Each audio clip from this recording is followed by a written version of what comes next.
이게 뭐냐면 아주 간단해. 그러니까 미국 의사들이 부정놈들이야. 자 보세요. 깍지를 껴서 목 뒤에다 대고 그 최대한 이걸로다가 퍼서 하는 것이 아니라 이 어깨로다가 이렇게 꺾어요. 이걸 10초 동안 견디고 풀어갖고 3회 반복하고 그다음에 두 번째는 이걸 해서 꺾어요. 이렇게 꺾어서 굽히지 말고 쭉 뻗어서 귀 뒤로다 넘기는 거예요. 쭉 이렇게 10초 동안 버텨서 이거 3회. 이게 안 되면 어깨가 좀 병든 거죠. 그 다음에 세 번째가 뭐냐면은 쭉 펴서 여기 팔꿈치 있는 데서 꺾어서 목을 이쪽으로 보는 거예요. 이거를 이제 3회씩 10초씩. 이러고서 500불을 받는답니다.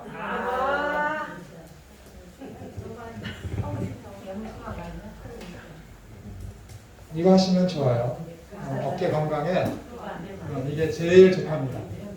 이 세 가지만 하더라도 오십견에 안 걸리신 분들은 예방이 되고 걸리신 분들은 금방 치유가 되고 그리고 도수 이거 말씀드리는데 유용하기 때문에 병원 가면 도수 치료하잖아요. 도수 치료를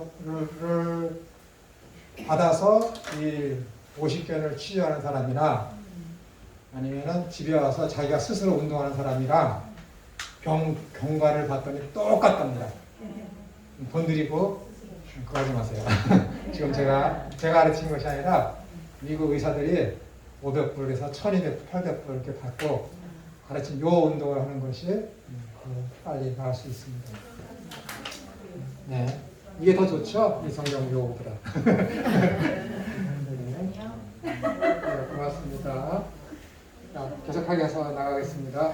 교회론은 조직신학이라는 과목에서 모든 강론, 아래 써있죠? 서론, 신론, 인간론, 구원론, 기독론, 교회론, 종말론. 이 모든 강론이 적용하는 것이 교회이고 교회론입니다. 교회론은 어떻게 성경을 잘 가르쳐 지키게 하며 하나님에 대한 신앙을 표현하면서 성도의 교제를 이루는 현장이며 그리스도에 대한 신앙 고백적 삶을 사는 곳이며 종말론적 삶을 표현하는 삶을 구현하는 곳입니다. 아까 제가 종말론적 삶이 무엇인지 말씀드렸죠. 내일 죽으면 난 어떻게 할까 하면서 그렇게 사는 것이 종말론적인 삶이 아니라 그 나라를 더 좋은 곳으로 여기면서 그 나라의 삶을 보이지 아니하는 그 나라의 삶을 있는 것처럼 이 땅에 보여주는 삶, 증거하는 삶, 그것이 바로 종말론적인 삶이다라고 말씀드렸습니다. 그리하여 세상에 대하여 어떻게 되는 거예요? 구원과 심판을 선포하는 역할을 하여야 합니다. 제가 예수님께서 첫 제자들을 부를 때 내가 너희를 이제 사람을 낚는 어부가 되게 하리라 했을 때 그 어부에 대해서도 제가 지난 특강 시간에 여러분들에게 말씀드리지 않았습니까? 그 어부의 역할이 뭐라 그랬습니까? 구원과 심판을 의미하는 것이 어부라는 단어다라는 거예요. 예수님께서 그냥 오셨을 때 아무 직업을 가진 그냥 우연히 어부라는 직업을 가진 사람들을 제자로 삼는 것이 아니라 다 이렇게 구속사적인 의미, 아레츠라는 이 단어가 뭐라 그랬습니까? 하나님께서 낚시를 시작했다라는 의미로다가 쓰여진 것이 땅이라는 단어라고 하지 않았습니까? 이거 똑같은 거 다 거기에서 유래가 되어 있는 거예요. 그래서 뭐 웨스트민스터 신학교에 우리나라에 있는 웨스트민스터 신학교의 구약학 교수는 히브리어가 표현 문자, 상형 문자가 아니다라는 것을 라고 주장을 하고 있는데 그것은 굉장히 무식한 이야기입니다. 그러니까 시나이 언어에서 이게 나온 것이 히브리어 언어이고 그리고 이 히브리어를 쓰고 있는 유대인들이 자신들의 문자를 가지고 상형 문자다라고 정의하고 그렇게 가르쳐 오고 있는데 괜히 그냥 웨스트민스터 신학교에 다니는 구약학 교수라는 그 사람이 갑자기 유튜브에다가 글을 올려서 히브리어는 상형 문자나 표현 문자가 아니다 지금 주장하고 있지 않습니까? 그래서 학자들 간에 의견이 좀 시끄러운 그런 가운데 있습니다. 히브리어는 분명히 표현 문자이며 상형 문자입니다. 그렇기 때문에 이 아레츠라는 땅이라는 단어에는 하나님께서 낚시를 시작하기 위해서 만들어 놓은 것이다. 뭐예요? 이 세상은 하나님께서 당신께서 낚시할 자, 구원받을 자들을 택하신 자들을 구원하기 위해서 만들어 놓은 곳이 이 세상이다라는 거예요. 그래서 코스모스라는 단어, 하나님이 세상을 이처럼 사랑하사 했을 때 이 세상이라는 코스모스라는 단어가 뭐라고 그랬습니까? 유니버셜, 우주라는 뜻도 있지만은 세 번째 의미에 가서 뭐라 그래서 어덜먼트, 장신구라는 의미가 이 코스모스에 있는 거예요. 그래서 이 코스메틱 뭐예요? 화장이라는 단어가 이 코스모스에서 유래된 것이거든요. 왜 화장을 합니까? 나를 아름답게 꾸며서 나를 장신구로 만들기 위해서, 좋게 꾸미기 위해서. 하나님이 꾸며놓은 거예요, 이 세상은. 하나님이 꾸며놓은 것이에요. 뭐야? 당신이 취하시기 위해서. 어느 한 부분을. 코스모스라는 단어에서 코스메틱, 화장이라는 단어가 유래했고, 이 코스모스라는 단어에는 뭐라고요? 어덜먼트, 하나님께서 당신께서 사용하시고자 하는 어떤 특별히 선택된 장신구다라는 뜻이 거기에 있습니다. 그러니까 하나님께서 세상을 이처럼 사랑하사라는 것은 이 천지 만물도 하나님께서 물론 사랑하시지만 특별히 뭐예요? 당신께서 선택하신 장신구들, 장신구. 그것들을 사랑해서 예수님을 이 땅에 보내셨다라는 거예요. 그래서 택하신 자들만 어떻게 되는 거예요? 하나님께서 구원하시기로 한 것이죠. 구원하셨죠. 그래서 누가복음에서 뭐라 그랬어요? 하나님께로 목동들한테 나타나서 예수 천사가 가브리엘 천사 소식을 전할 때에 목동들에게 하는 말씀이 뭐예요? 하나님을 기뻐하심을 입은 자들에게는 평화로다. 누구에게만? 하나님으로부터 기뻐하심을 입은 자. 하나님이 선택하신 자들에게만 평화예요. 하나님으로부터 선택받지 못한 자들에게 뭐예요? 전쟁이 되니까. 빛과 어둠의 그 전쟁. 그래서 어떻게 되는 거예요? 빛이신 예수님이 이기신다니까요, 여러분. 그 이야기예요. 그러니까는 요한복음 3장 16절에 있는 이 세상이라는 말은 누가 뭐래도 거기는 뭐예요? 어덜먼트. 하나님께서 택하신 자들을 사랑하사 예수님을 보내신 거예요. 예수님. 구속사적으로 봤을 때. 그러므로 교회가 바른 진리에서 벗어나면 세상에 대하여 구원과 심판과 구원을 선포하는 능력이 약해지거나 상실되게 됩니다. 그러니까 오늘날처럼 교회가 인터컵이나 이게 정경 뭐지? 그냥 그 사랑제일 교회가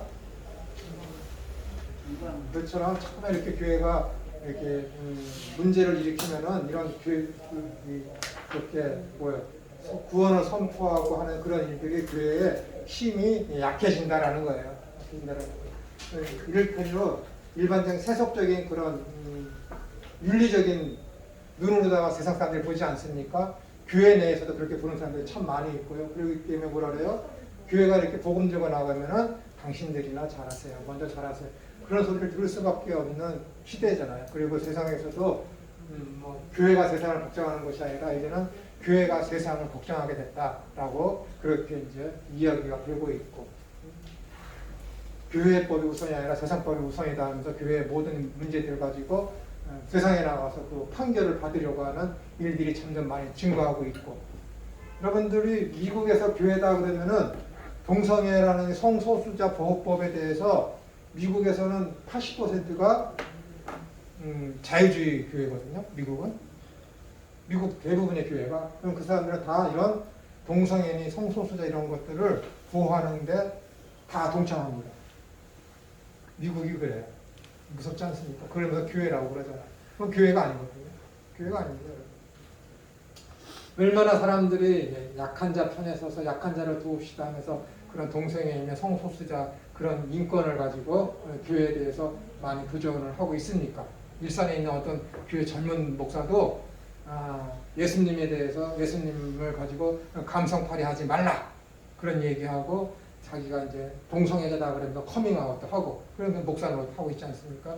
우리나라에도 그런 사람들이 많아요. 점점 많아질 거예요. 그리고 교회가 이런 자리에서 점점 설 자리도 없고, 미국에 있는 유니온 신학교 같은 그런 실전 신학 교수 같은 사람은 한국 교회에 대해서 뭐라고 그러냐면은 한국 교회는 한 3, 40년 후에는 다 설 자리가 없어지고 무너질 것이다.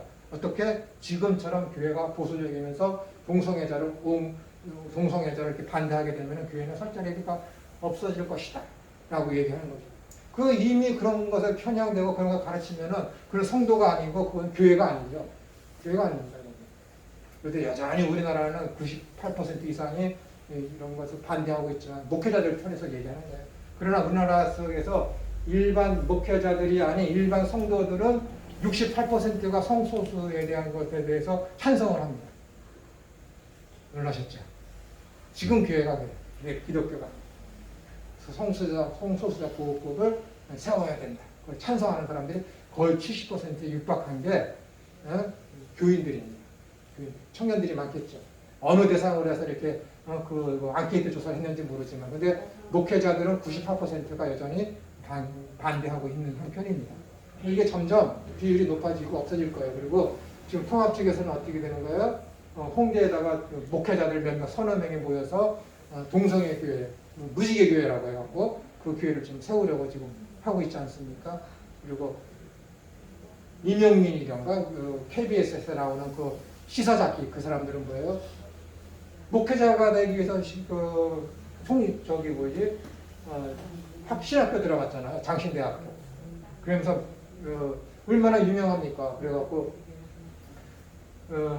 생방송 그 라디오 그 방송에다 대고 아직도 이런 신학교가 있습니다. 라고 하면서 신학교를 비판하고, 우리나라 대부분 모든 신학교가 다 동성애를 반대하고 있지 아직도 이런 신학교가 있습니다. 라고 하는 것은 뭐예요? 세계적인 흐름 속에서 한국의 모든 신학교를 비판하고 있는 것이죠. 목사가 되면 자기가 모든 것을 다 깨부시겠다 하면서 목회가 되려고 지금 신학을 하고 있습니다. 무서운 세상입니다. 무서운 세상. 그 사람의 인기가 굉장히 많습니다. 왜냐하면 세상적인 그런 편에서 윤리적인 그런 일들을 잘 하고 있기 때문에. 그래갖고 기독교 무슨 연구소장 노릇도 지금 그 사람이 하고 있거든요. 만나 싸워봤자 피 터지고 하는 거는 그런 보수단체에 있는 사람들이 하면은 뭐예요? 보수 꼴통이라는 그런 답변밖에 안 들려. 이런 것들이 점점 심하기 때문에 교회가 그 유니온 신학교에 있는 그 실천 신학 교수 말대로 설 자리가 없어지는 것은 맞습니다. 그러나 예수님께서 누가복음 17장에 있는 말씀대로 마지막 때에 내가 이런 믿음을 보겠느냐 하는 것처럼 그런 시대가 올 수밖에 없습니다. 그리고 지금이면 종말이다. 종말론 때 말씀드리겠지만 지금이면 종말이다 하면 종말론 쪽에 설명을 하자 그렇게 하지만 지금은 종말이지만은 마지막 때는 언제예요? 마지막 때라는 것은 복음이 세상 끝날 때가 마지막이에요. 마태복음 24장에 주님께서 분명히 말씀하셨죠. 기근과 기근, 환난과 환난, 모든 역병과 그런 것이 다 돌고 있지만은 뭐라 그래요? 그러나 지금은 아직 끝은 아니니라. 그렇게 말씀하시잖아요. 그래서 끝은 언제라고요? 이 복음이 천하만국에 전해지면 그제서야 끝이 오리라. 그러고 말씀하지 않습니까? 그러니까는 기독교와 기독교 교회와 기독교인이 시대가 흐르면서 어떻게 되는 거예요? 기근과 기근, 환난과 환난, 고통과 고난은 점점 심해지는 거예요. 점점 심해지는 거예요. 이 시대에 살면서 내가 기독교인임에도 불구하고 심적으로 고통스러워지지 아니하고 고난당하지 아니하면은 내가 기독교인인가? 의심해봐야 돼. 예수님이 그렇게 말씀하셨기 때문에 점점점 심해진다고 그랬거든요. 점점 이 팬데믹 시대 때 가장 크게 고통받고 있는 게 누구예요? 교회잖아요. 교회잖아요. 어쩔 수 없어요, 여러분. 그럴 수밖에 없습니다, 여러분. 세상이 그렇게 흘러가고 있기 때문에. 그러니까 앞으로는 믿음이 있는 사람들은 찾기 힘들어요. 표현하는 사람들. 네, 예수님이 분명히 그렇게 말씀하셨거든. 분명히 그렇게 말씀하셨거든.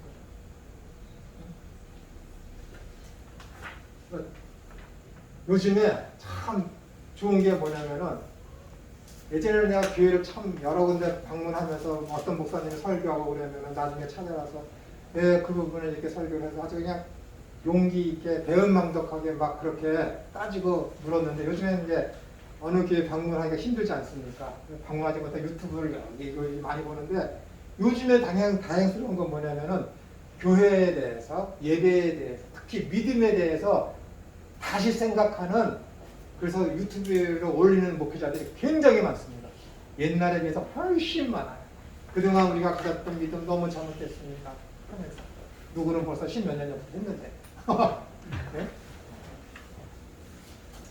이 하나님께서 이 팬데믹을 통해서 고통과 고난을 통해서 바른 믿음 가진 자들을 찾으시고 세워가실 것이 분명합니다. 바른 교회도 또한 주님께서 찾으실 것이 분명합니다. 그래서 아마 대형 교회들은 점점 힘들어집니다. 진짜 힘들어집니다. 점점 힘들어지고 작은 교회들은 뭐 그냥 문 닫게 될 것이고 진짜 알찬 교회들, 진짜 알곡이 많은 교회들이 든든히 서서 교회 노릇을 제대로 할 수 있는 시대가 분명히 하나님께서 만들어 가실 거예요. 그 다음에 교회는 하나님의 부르심을 받은 의인들이 모여 하나님의 형상을 회복해 가는 곳이며 종말론적 삶을 실천하면서 부분적으로 천국 전체의 삶을 체험하는 곳입니다. 그런데 교회와 성도가 그 그리스도인들의 삶을 살아내지 못하면 성도가 그리스도인이라 할 수 있으며 교회가 거룩한 모임의 공동체라고 할 수 있겠습니까? 안 된다는 것입니다. 그러니까는 하나님 완성된 그 하나님의 나라, 그 본향이 여기보다 더 좋사오니 하면서 그 나라에서는 어떻게 된 거예요? 출세와 경제와 뭐 부와 명예와 그런 거 전혀 필요 없고 아까 말씀드렸잖아요. 유대인이나 헬라인이나 종이나 자유자나 차별 없이 모이는 곳이 교회라. 그 완성된 교회의 모습을 가시적으로 보여준 것이 고린도서 12장에서 사도 바울이 이야기한 부분이거든요. 근데 그 하나님 나라, 완성된 그 하나님의 나라에서는 빈부의 격차도 필요 없습니다. 명예의 격차도 아무것도 없거든. 그 나라는 그런 나라예요. 근데 그 나라가 더 좋습니다라고 신앙 고백을 하고 그 나라를 바라보며 사는 사람들이 그리스도인입니다. 그런데 이 땅에서는 어떻게 되는 거예요? 그 하나님의 나라에서는 관심도 없고 쳐다보지도 않고 쓰레기 중에 쓰레기라고 여기는 폐선물로 여기는 그런 것들을 추구하며 살려고 이 땅에서 그냥 그렇게 살면은 그 사람이 지금 하나님의 나라를 더 줬사오니 하면서 그 믿음과 그 소망으로 살아가는 사람 맞습니까? 아니잖아요. 아니라니까? 이 땅에서 부귀영화를 누리기 위해서 열심히 살아야지. 근데 왜 부귀영화를 누리면서 왜 열심히 살아? 가난한 사람도 같아요. 가난한 사람도 같아요. 여러분 직업 2개씩 가지셔야 돼. 하나는 내 가족 부양을 위해서. 또 하나 아르바이트는 뭐예요? 구제하기 위해서. 이게 성경적인 삶입니다. 여러분 신명기 21장에 보면은 어떤 사람이 길 가다 죽었어. 백사에서 길거리에서. 그 책임은 누가 져야 되는지 아세요? 그 사람이 죽은 사람을 딱 가운데다 놓고 자로 가장 가까운 성에 있는 사람이 책임집니다. 하나님 무섭지 않습니까? 책임이 거기 있다는 거야. 나는 죄 알지도 못해. 우리 성 사람도 아니야. 그냥 나그네야. 근데 길거리에서 객사에서 죽어버렸네. 근데 그 책임이 나한테 있다는 거야. 우리 성에. 왜? 너희 성이 그 죽은 사람 시체 가장 가까운 데 있습니다. 모든 책임은 거기다 지. 이게 기독교라니까요. 이것이 성도라니까. 이것이 교회라니까. 교회가 어떻게 되는 거야? 교회 주변에 가난한 사람이 있으면 교회가 책임을 져야 되는 거예요. 여러분 주변에 가까운 궁중의 사람이 있으니까 여러분 책임이라니까. 나 외식하지 말아야 돼. 그 사람 도와줘야 돼. 나 외식하고 사서 그 사람 갖다 줘야 돼. 이게 죽도록 충성하는 거야. 이게 거룩한 삶이고 이것이 앞만 보고 달려가는 거니까.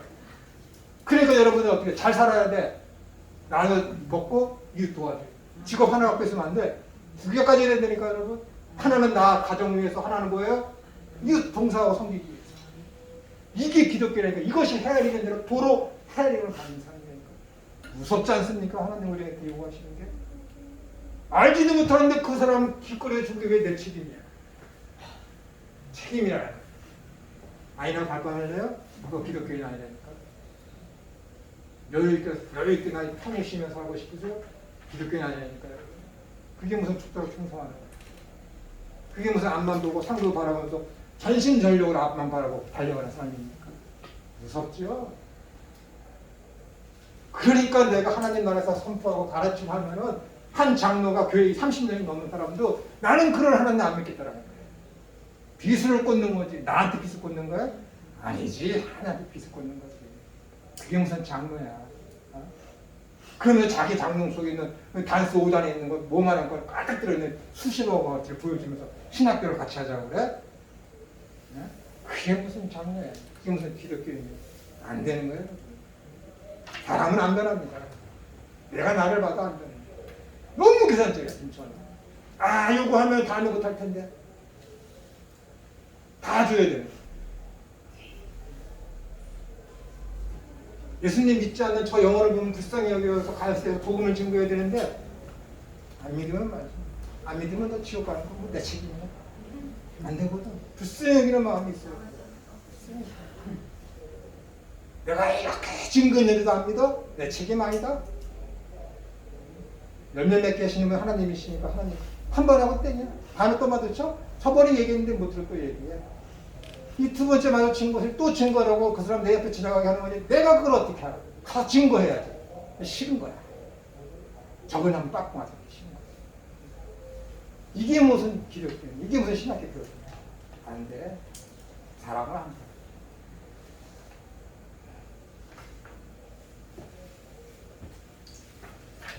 기독교는 정말 믿는 사람이라면 하늘의 소망이 그걸 더 줬다 여기 얘기하면 자꾸 말씀드리지만 앞만 보고 달려가는 거예요. 죽도록 충성하려니까요. 그래야 생명의 멸류관을 얻은 자라는 거예요.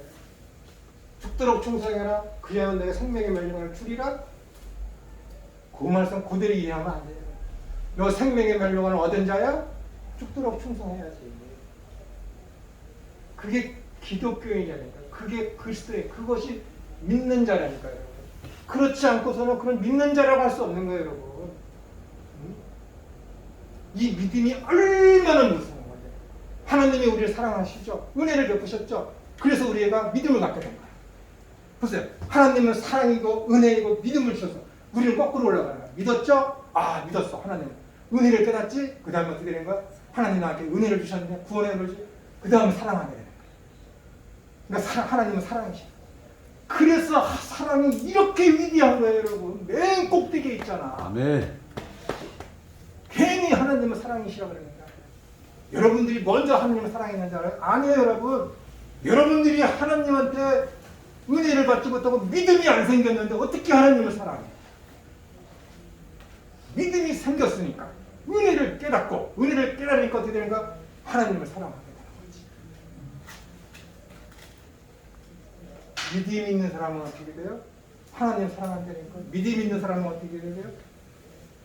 교회로서 삶을 사는 거야. 전심전력을 다해서 직업 하나밖에 없어? 시간이 널널해? 아르바이트 하는 거야. 그거 갖고 어떻게 되냐? 전심전력으로 그 하나의 다른 직업 가지고는 이웃을 대해서 다 베푸는 거지. 나를 위해서 축적하는 것이 아니라. 그렇게 할 수 있습니까? 아멘. 성경에서는 이게 그리스도인이라는 거 어떻게 할까요? 성경에서 이것을 가지고 죽도록 충성하는 사람이라고 얘기하는데 어떻게 할까요? 우리의 주님이시며 내 생명의 주님이시라고 고백하는 그분이 그렇게 살라고 얘기하는데 어떻게 할까요? 미래를 위해서 축적하고 삶을 산다고요? 내일 내려갈지 어떻게 알아요? 부자에 대한 이유가 확실히 있는, 주니까 그렇게 보여주고 있는데 믿는 게 여러분 만만한 게 아닙니다, 여러분. 하나님 우리에게 생명을 받아서 우리에게 믿음을 주셨는데 그분이 그렇게 만만하게 그냥 아무렇게나 우리에게 살려고 하시겠습니까? 아니요. 진짜 믿게 된 사람들은 정말로 앞만 바라보고 하면서 죽도록 충성하는 삶을 살아지게 됩니다. 왜? 한 성령이 내 속에 들어가기 때문에. 옆에 있는 지체가 아파 내가 아픈 것처럼 똑같이 느껴요. 그게 없으면 안 된다니까요, 여러분. 그게 없으면.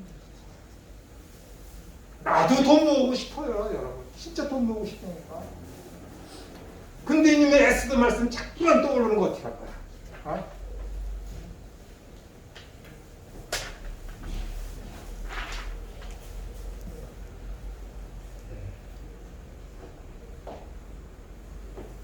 또한 교회는 하나님의 모든 명령을 실천해야 하면서 악과 투쟁해야 하는 것이기에 전투적이면 성도는 그리스도의 군사가 되는 것입니다. 교회가 문제가 없으면 안 돼요. 문제가 있어야 발전하는 거예요. 인류를 역설적으로 얘기하자면 인류를 가장 크게 발전시킨 게 뭐냐면 전쟁입니다. 독일 보십시오. 세계 제2차 세계대전, 세계를 점령하기 위해서 하다 보니까 그렇게 과학과 문화가 발전하지 않습니다. 일본 보십시오. 세계를 다 제패하려고 하다 보니까 그렇게 기술이 앞선 거 아니겠습니까? 미국 보십시오. 세계를 지배하려고 전쟁의 신이 되게 하기 위해서는 어떻게 되는 거예요? 이렇게 지금 미국이 강해진 거 아니겠습니까? 전쟁이 이것이 세상을 강하게 합니다.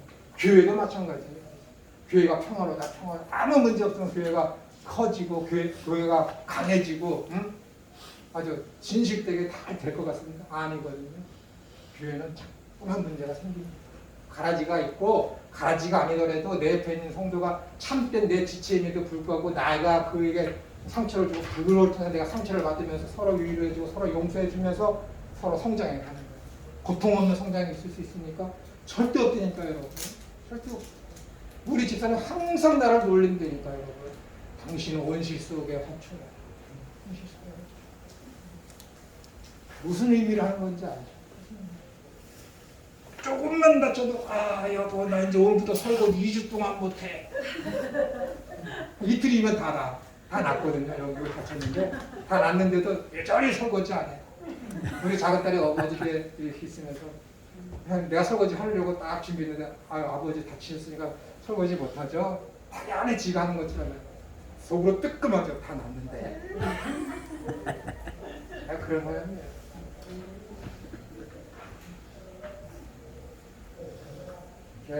원시 속의 화초는 강하지 않습니다. 바람 불면 햇볕 내리치면 금방 시들어버리고 바람 불면 금방 꺾어집니다. 교회가 우리 교회는 허구한 날 바람 남은 가지 남은 나무가 바람 잘 날 없다고 왜 우리 교회는 허구한 날 이렇게 문제가 있습니다.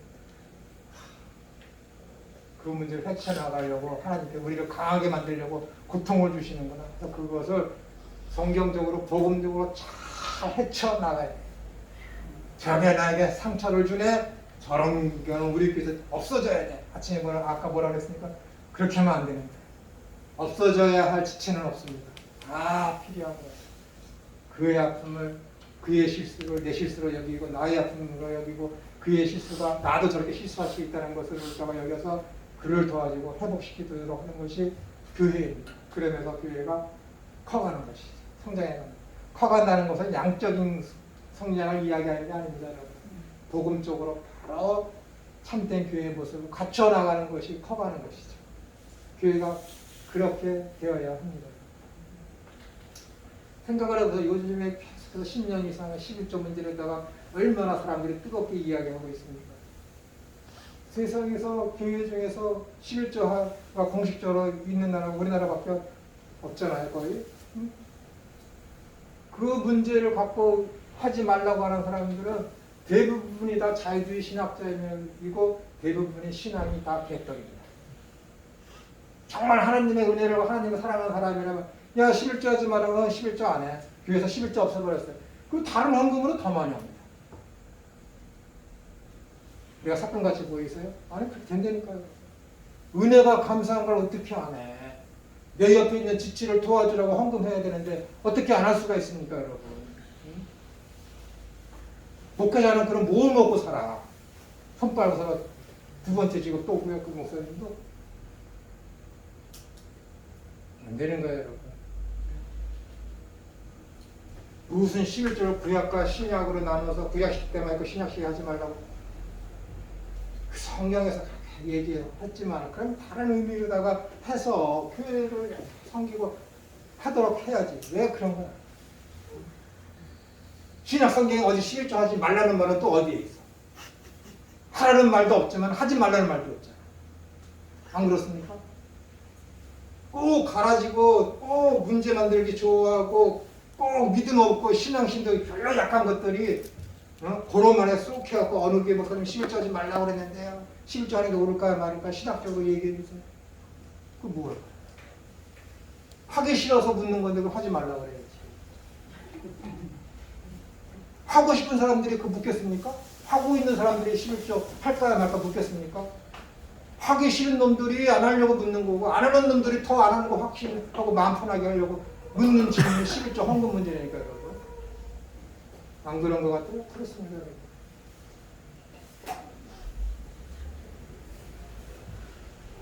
정말로 은혜 감사하고 하면은 하지 말라고도 하고 더 할 수 있을 때 더 하고 그러는 게 다른 하나님 앞에 다른 자세이죠.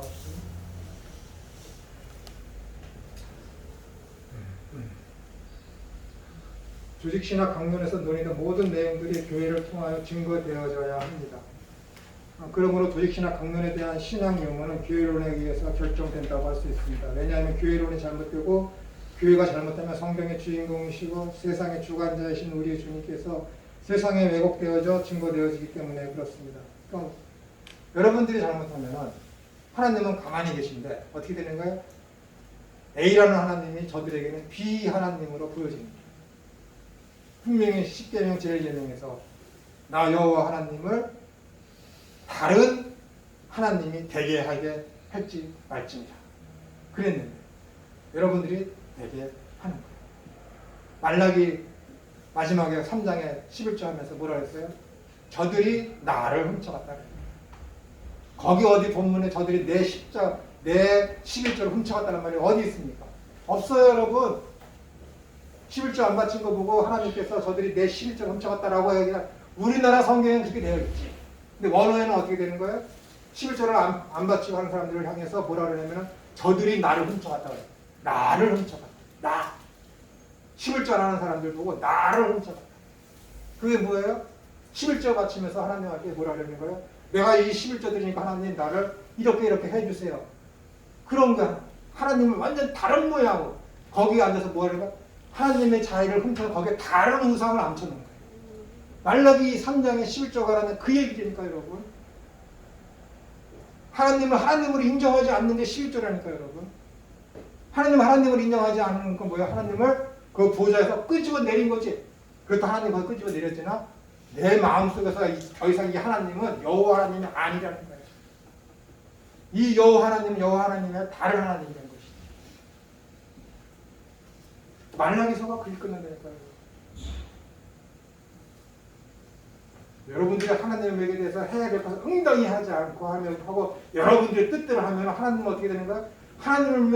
하나님을 훔친 거라니까. 하나님을 훔친 거예요. 하나님을 하나님 자리에서 끄집어 내린 거라니까 여러분. 11조 안 바친 것 같고 하나님이 그들이 나의 11조를 훔쳤다라고 본문이 없다니까 여러분. 11조 안 바친 건 안 바친 거야. 그 행위로 인해서 벌어지는 실제적인 영적인 사건은 뭐냐면 그 놈들이 나 여호와의 자리를 훔쳤다라는 거야. 거기에 다른 신을 훔친 거지. 누가? 내가 거기 앉은 거야. 10의 1조 이게 하나님 헌금 11조뿐만 아니라 모든 하나님 앞에 행해야 될 응당 찬양과 행위와 드려져야 될 예물들 이런 것을 행하지 않는 것은 뭐예요? 나는 당신을 더 이상 내 주로 섬기지 않겠다는 거예요. 내가 주인이 되는 거지. 내가 그리고 그 자리에 누가 앉는 거예요? 하나님을 끄집어 내리고 내가 거기 앉는 거예요. 그러니까 하나님이 거기 말라기에서 그놈들이 나를 훔쳤다 그래요. 나를. 이상하지 않습니까? 나를 훔쳤다. 나의 십자가를 훔쳤다. 11절을 훔쳤다라는 것이 아니라 나를 훔쳤다. 나 자신. 하나님 자신. 모든 면 너희는 먼저 그의 나라와 그의 의를 구하라. 모든 면에서 가장 중심적이고 가장 핵심적이고 가장 으뜸이 되는 그 사상과 생각과 세계관과 가치관을 무엇을 가지라는 거예요? 하나님 중심으로 가지라는 겁니다. 그게 뭐예요? 죽도록 충성하라는 거니까. 그게 뭐예요? 앞만 보고 달려가라니까요.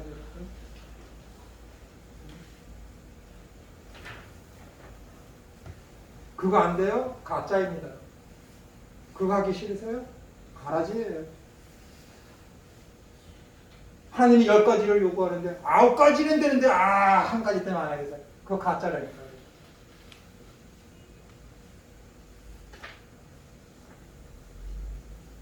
하나님이요 굉장히 좋으신 분이에요.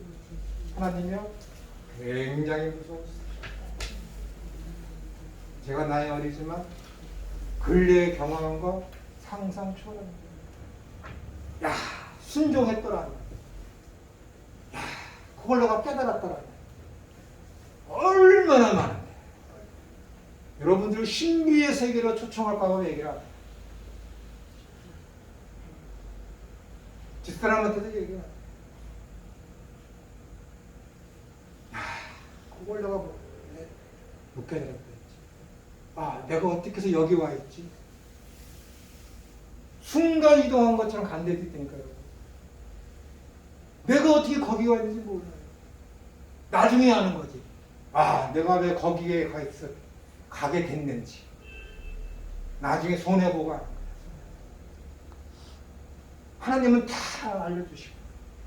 근데 내가 영안에 깨어있지 않고 내가 무식하고 내 고집이 세니까요. 내 지식을 하나님이 알려주신 것보다 더 우선으로 취급하니까 그걸 못 깨닫는 거예요. 그걸 못 깨닫는 거예요. 얼마나 무식하고 얼마나 멍청한데.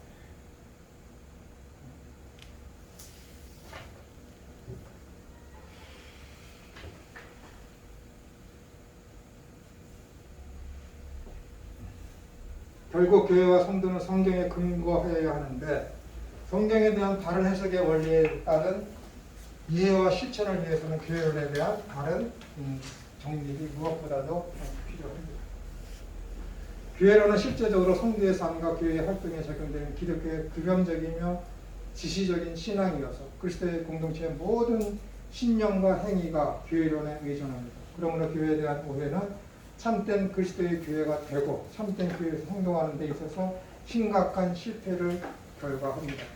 그것은 집단적으로서 교회 공동체뿐만 아니라 성도 개인적으로도 그러합니다. 그러므로 교회론에 대한 바른 이해는 교회의 존재와 성도 개개인의 성도로서의 생활에 매우 중요합니다. 그러니까 목회자가 증거하는 하나님의 말씀에 따라서 듣는 그 회중들이 다 영향을 받습니다. 다 영향을 받습니다. 그러니까 목회자가 얼마나 중요하지. 말씀이 얼마나 중요한지 성경에 대한 바른 해석이 그 무엇보다도 중요합니다. 그것이 안 되고 잘못된 가치관과 잘못된 세계관과 잘못된 구원관 때문에 교회론이 망가져요. 교회론. 여러분이 망가져요. 차라리 연자맷돌을 제목에 오고 빠져 죽으라고 할 정도로 주님께서 말씀하시는 게 교회 지도자입니다. 얼마나 중요한 마음을 가지고 성경을 봐야 되는데 귀에 걸면 귀걸이, 코에 걸면 코걸이 식으로 성경 말씀을 해석하고 가르칩니다. 안 되거든요.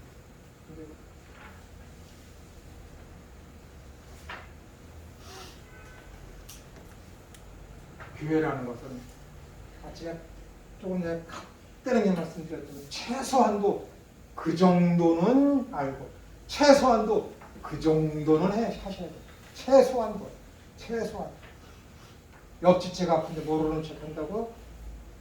그 왜 교회 나가요? 왜 하나님 앞에나 기도하고 예배하고 땡치려고요? 안 된다니까요. 몰랐으면 좋았지. 근데 어떻게 이제 여러분 들으셨습니까? 양심에 쿡쿡 찔리겠지. 난 시간 여유 많은데 이렇게 놀고 먹어도 되나? 여기서 내가 이렇게 TV 연속극 보고 있어도 되나? 쿡쿡 찔리겠지. 못하면 절약해서 도와주셔야 됩니다. 내가 못 도와주면 교회에 구제헌금 드려야 돼요. 교회가 이렇게 지역사회를 구제합니다. 이 팬데믹 시대 때 얼마나 어려운 사람이 지역교회에 많이 있습니까? 지역 주변에, 교회 주변에. 믿든지 안 믿든지 그들을 도와줘야 되지. 안 도와주면 뭐예요? 이 중에서 제일 가까운 그 교회가 책임지는 거예요.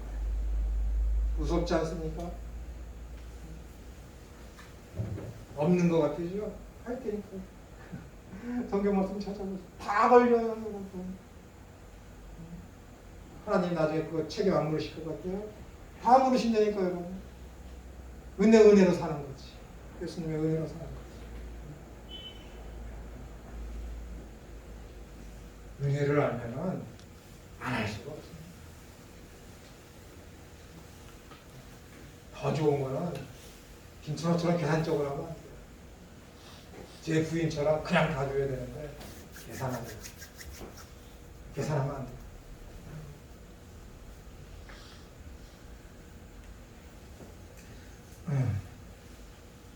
몰랐으면 편안할 겁니다. 몰랐으면 편안할 겁니다. 안 이상이지 않나. 그렇으면 어떻게 해요?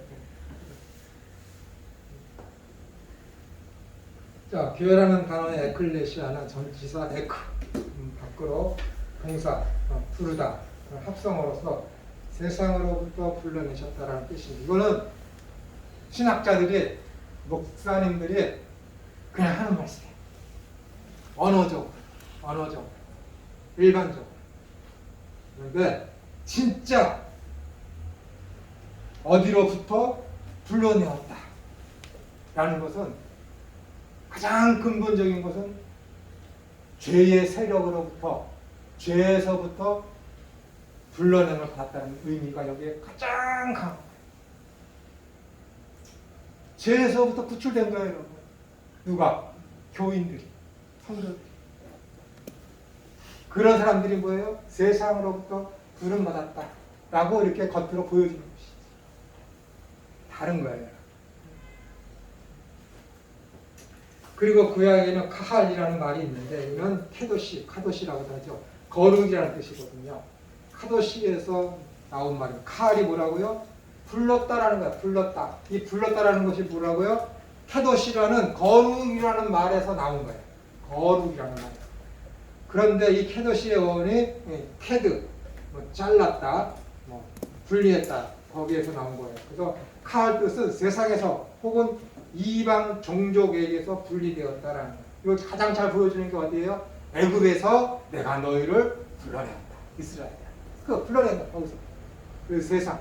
당시 이스라엘이 애굽에 놓여 있을 때는 애굽이 뭐예요? 세상을 총칭하는 단어였잖아요. 단어. 세상, 세력을 총칭하는 단어. 거기에서 불러내었다라는 거예요. 죄악된 세상에서 어떻게 되는 거예요? 의로운 세상으로, 어두움에서 어떻게 되는 거예요? 빛으로 불러내요. 구분한 거지. 빛과 어둠을 완전히 구분한 거예요. 근데 어두움이 쫓아와 죽이려고. 이겼습니까? 아니지. 홍해에서 다 갈라서 죽었지. 홍해가 뭐예요? 세례를 의미합니다. 예수님과 내가 함께 되는, 연합되는 모습을 보여주는 것이 홍해 사건, 세례를 의미하는 사건이다. 거기에서 어떻게 되는 거예요? 세상과 나는 광고졌고 완전 끊겨진 거예요. 분리된 거지. 그래서 어떻게 되는 거예요? 애굽은 우리의 수장돼서 저주의 아래로 완전히 갈려서 꼬리의 힘으로 살아가는 그 민족의 대표성을 띠게 된 것이 애굽이죠. 끝난 거예요. 더 이상 거기에는 축복이 없는 거예요. 빛과 어둠이 완전히 갈라지고 어두움이 빛을 쫓아왔지만 절대 이기지 못하는 그림. 그것이 홍해 사건입니다. 여러분들이 세례를 받으셨습니까? 그것이 바로 뭐예요? 빛이 여러분의 빛이 되셔서 어두움을 여러분에게서 쫓아낸 것입니다. 어두움이 여러분을 결코 이기지 못한다 라는 그 그림이 이 세례 사건입니다. 승리예요, 승리. 예전에 헤겔, 디카요시, 헤겔이라는 것이 내가 뭐라 그랬습니까? 배도라는 의미가 있어요. 배도. 헤겔이라는 단어의 본질적인 의미는 배도라는 거예요. 배도. 종교적인 배도. 여태까지는 내가 죄의 상징인 사탄 종교를 섬기고 있었지만은 그 사탄 종교를 배도해서 뭐예요? 의의 종교, 선의 종교, 하나님을 믿는 그 종교로다가 배도한 거예요. 세상에서 가장 무서운 전쟁이 뭡니까? 민족적인 전쟁입니까? 아니에요. 종교 전쟁이 가장 무서워요. 민족 전쟁은 같은 한 가족끼리 싸우지 않잖아요. 근데 종교 전쟁은 어떻게 되는 거예요? 혈연도 없어요, 여러분. 신천지 보시면 알잖아. 이 종교 전쟁은 혈연도 없어요. 근데 보세요. 사탄을 섬기던 사람이 어떻게 되는 거예요? 하나님을 섬기는 종교적인 배도 행위가 일어난 거거든. 누구 편에서? 사탄 편에서. 사탄이 자기를 여태까지 믿고 따랐던 요 김천우가 어느 날 갑자기 자기를 배도해서 하나님을 믿는다네. 가만두겠습니까? 가만 안 둬요. 그러니까 인생이 괴로운 거예요. 하나님을 믿으려. 네. 사탄이 자꾸만 괴롭힙니다. 자꾸만 괴롭힙니다. 어떻게 하든지 저 놈을 걸러 넘어뜨려서 하나님을 배도해서 자기에게로 돌아오게 하려고. 근데 어떻게 되는 거예요? 요한복음 10장에 보시면은 예수님께서 나는 내게로 하나님께서 보내신 그 양들은 하나도 나는 잃어버리지 않겠습니다. 예수님이 지키시고 안 빼앗기고 예수님 안 뺏기게 우리 지키시는데 사탄은 자꾸 해코지라고 날 넘어뜨리기에 편하지 않죠. 편할 수가 없다니까요. 그러니까 예수님이 하신 말씀이 딱 맞아. 저 고난이 어떻게 종말이 다가올수록 끝날이 다가올수록 그리스도인과 교회에게는 점점점 더 어떻게 되는 거예요? 고난이 환란이 가중된다. 가중. 진짜 그러니까 어떻게 되는 거예요? 대환란이 큰 환란이 우리에게 임하는 거예요. 세상에도 대환란이 임합니다. 지금 대환란이잖아요. 팬데믹. 그 대환란이 세상에도 임하고 세상에서 대고난이 임하는데 그 중에서도 기독교인과 교회는 더 큰 환란과 더 큰 고난이 임한다는 거예요. 교회는 더. 왜? 사탄이 가만두지 않기 때문에.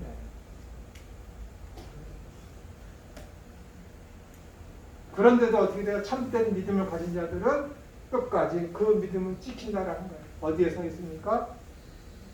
계시록 히브리서 11장 써 있잖아요. 톱으로 펴는 그런 아픔, 자식이 내 눈앞에서 불에 태워지는 공포, 어미가 뜨거운 가마솥에 빠지게 되는 그런 참혹함을 보면서도 어떻게 되는 거예요? 믿음을 끝까지 지키는 거예요. 믿음이 뭐예요? 나를 강하게 만들어요. 믿음이 뭐예요? 나를 용감하게 만들어요. 믿음이.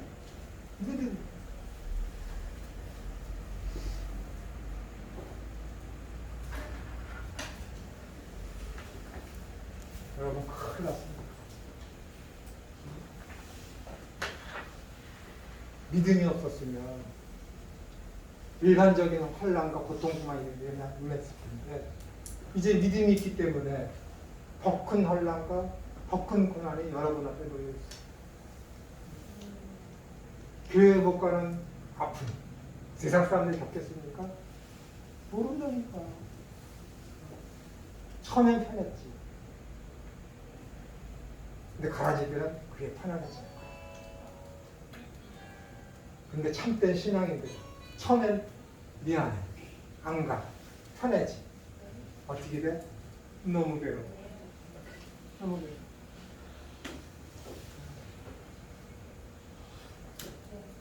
이런 환란, 이런 고통, 이런 고난 누가 겪어요? 우리밖에 못 겪겠습니다. 세상은 알지 못합니다.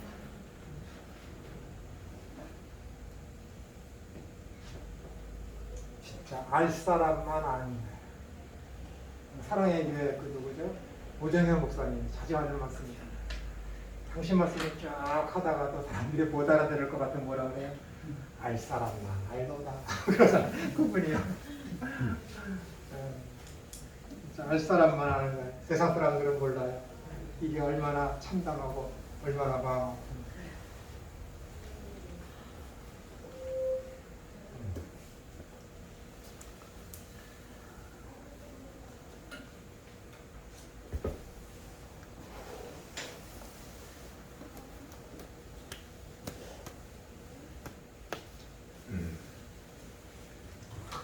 그래서 교회를 보통 어원적으로는 어떤 목적을 위해 불러냄을 받은 공동체, 백성들의 모임이라고 정의를 합니다. 더 나아가서 주님께 속해진 자들의 단체가 교회라는 뜻입니다. 그러니까 구약에서 성물이라고 있지 않습니까? 성물, 지성소에 성소에 들어가게 쓰이게 되는 여러 가지 장신구들이며 그런 제사 용기들 그런 것은 뭐예요? 다 거룩하다고 그러잖아요. 왜 거룩합니까? 하나님께 속해 있기 때문에. 우리가 거룩한 무엇을 해서 거룩한 것이 아니라 여러분들과 저는 하나님께 속한 백성이기 때문에 거룩합니다. 거룩해지기 위해서 성화의 삶을 사는 것이 아니라 거룩한 자들이기 때문에 필연적으로 성화의 삶을 살 수밖에 없는 존재가 여러분들입니다. 여러분들은 빛과 소금의 직분을 받은 자이기 때문에 빛과 소금으로서 삶을 사는 거예요.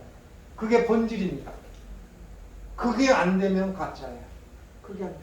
너희는 세상에 빛이 되어라. 너희는 세상에 소금이 되어라. 라고 하지 않았어요. 단도직입적으로 직설법으로 주님께서 말씀하셨습니다. 너희는 세상의 소금이다. 너희는 세상의 빛이다. 그게 우리의 본질입니다. 본질. 우리는 왕같은 제사장입니다. 왕같은 제사장. 이게 얼마나 거룩합니까?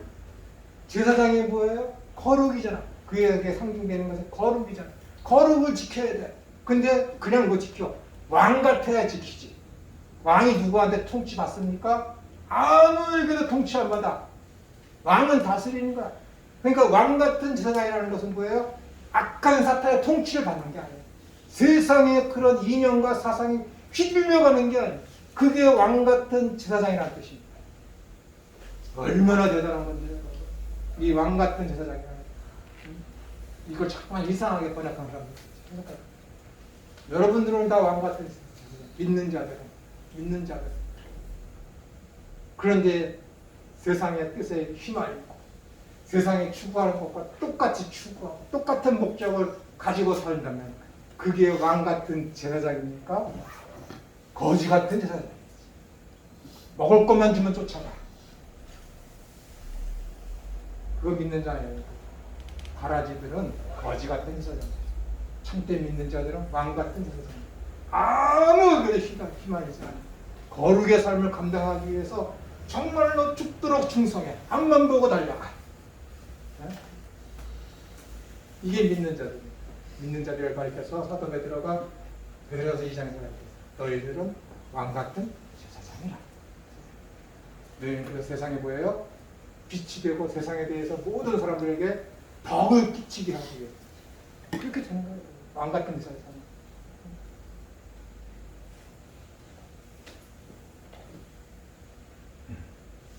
에클레시아는 교회에 대한 신약 성서의 기본 단어입니다. 구약 성서의 코이네 헬라어는 히라고 번역 70인역은 에클레시아를 114회 사용합니다. 그러니까 구약 성경을 헬라어로 번역한 거 있어요. 코이네 헬라어라고. 당시에 신약 성경이 쓰여질 그 당시에 그러니까 기원전 2, 3세기에 가장 많이 쓰여졌던 헬라어 언어가 있었는데 그것이 코인의 헬라어라고 그러거든요. 지금의 어떤 그리스나 로마 그쪽 계통에서 많이 쓰였던 언어가 코인의 헬라어인데 이 구약 성경을 코인의 헬라어로 번역한 것을 70인경이라고 그래요. 70인경. 거기에는 에클레시아를 114회 사용한다라는 거예요. 구약 성경에서 번역한 것을. 이 단어는 히브리어 카할, 위에서 얘기한 거 카할, 부르다. 이 카할이 어디서 나왔다고요? 카드라는 단어에서 나왔다는 거예요. 잘라냈다라는 그 단어에서 거기서 나온 것인데 교회는 예수 그리스도의 죽음과 부활을 통하여 하나님과 새로운 관계에 있는 하나님께 속한 공동체를 의미한다라는 거예요. 새로운 계약 관계, 그 다음에 뭐예요? 하나님께 속한 공동체. 이전에는 뭐 세상에 속해 있고 사탄의 어떤 종으로서의 그런 공동체에 속해 있었는데 전혀 다른 관계. 하나님에 속한 공동체. 그러니까 예전에는 뭐예요? 세상적인 그런 계약 관계. 그러니까 세상 사람들 추구하는 그대로 내 욕심과 내 뭐예요? 지정의에 합한 것, 육신의 자랑, 뭐 안목의 정욕, 또 무슨 정욕이죠?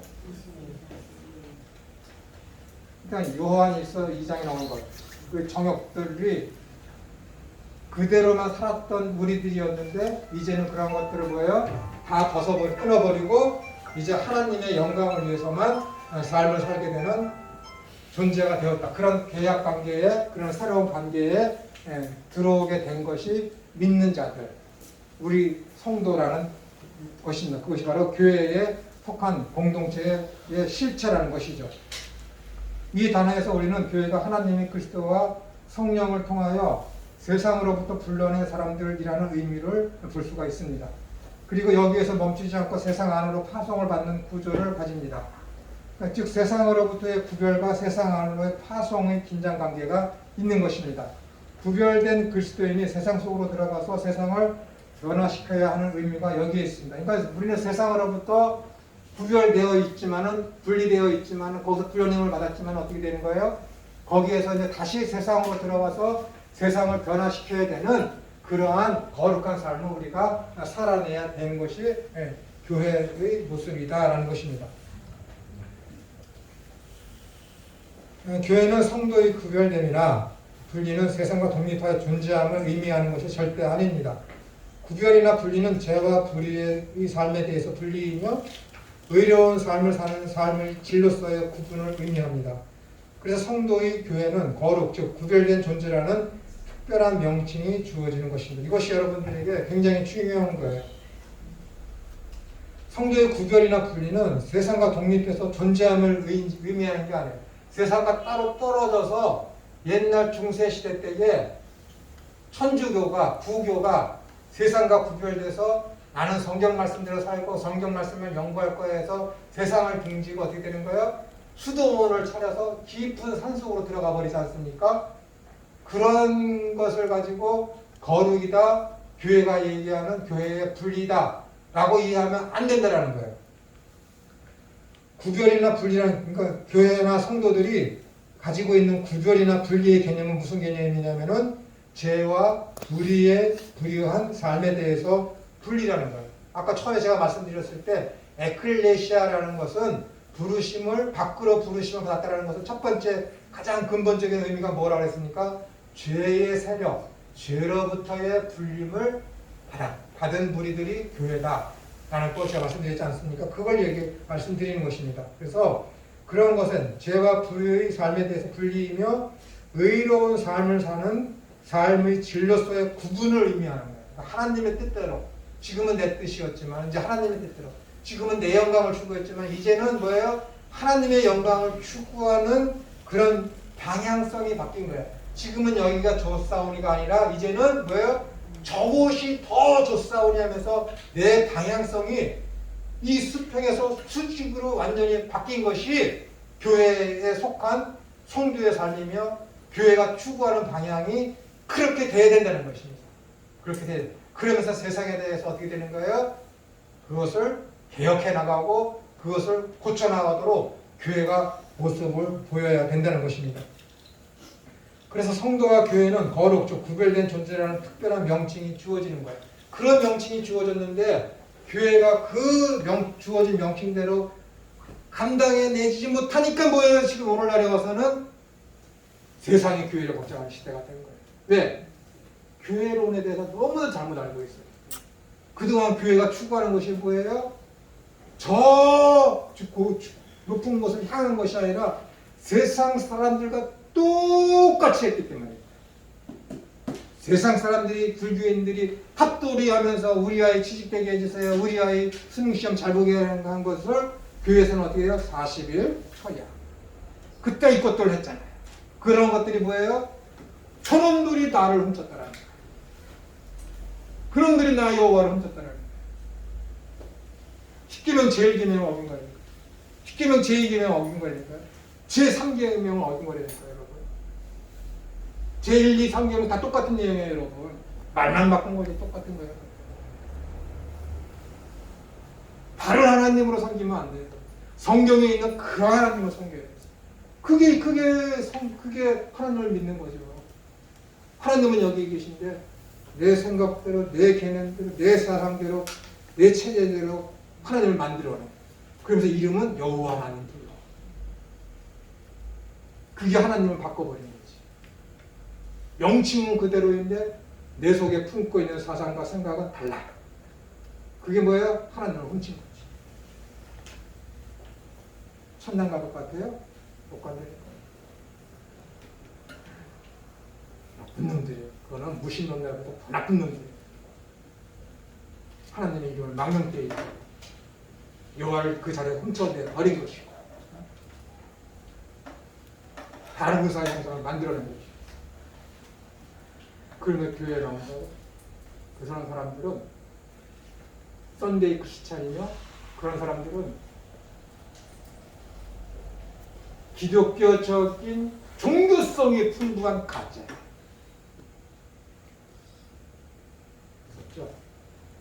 기독교적인 종교성이 풍부한 가짜입니다. 교회에서 하는 거 다 좋아해. 다 똑같이 좋아하지. 근데 가짜야. 가짜. 제 말이 아닙니다. 십계명이 말씀해 주시면 제 말이 아닙니다. 창세기부터 계시록까지 이 말씀하는 거니까요. 여러분 속에 어두운 불안해셔야 됩니다. 자기 탐욕, 육신의 정욕, 안목의 정욕, 이생의 자랑 다 그냥 버려야 됩니다. 그것이 뭐예요? 죽도록 충성하려는 거예요. 하나님 어디 갔다 여기 가시죠. 천국을 얘기하셨다가 지옥을 막 얘기하시죠.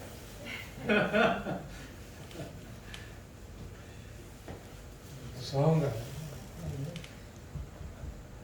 기도하겠습니다.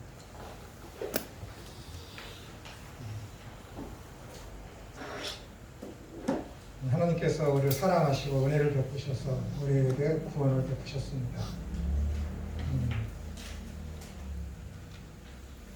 이 구원을 가장 귀히 여기며 은혜를 깨달아서 하나님이 우리를 사랑하신 것 같이 우리도 하나님을 사랑하게 하옵소서.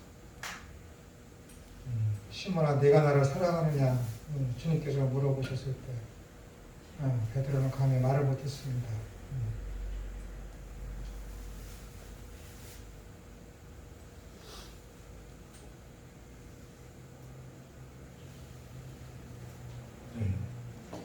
얼마나 그 은혜가 깊이 느껴졌으면 그렇게 고백할 수밖에 없었을까 생각하면 하나없이 민망할 뿐입니다. 그럼에도 불구하고 우리는 하나님의 긍휼하심에 의지하여서 생명의 주님 되시고 온전케 해주신 이 그리스도를 저희들 바라봅니다. 앞만 보고 달려가면 죽도록 충성할 수 있는 우리 모두가 되게 해주셔서 하나님 나라가 이 땅에 새 예루살렘의 모습으로 내려올 때에 다 하늘 공중에 올라가서 주님을 영접할 수 있는 여기 있는 모든 무리들이 다 되게 해주셔서 완성된 그 하나님 나라에서 그 영원의 삶 가운데서 서로 만나 큰 기쁨과 영광을 영원히 누리며 살 수 있는 우리 모두가 다 되기를 소원합니다. 세상의 수많은 풍파와 사고와 질병에서 이제껏 하나님께서 보호하신 것 같이 앞으로도 하나님 나라의 영광을 위해서 하나님 나라를 증거하는 자들로서 넉넉히 잘 감당할 수 있도록 저와 저들을 한 몸으로 지켜주시옵소서. 거룩하신 예수님의 이름으로 기도드리옵나이다.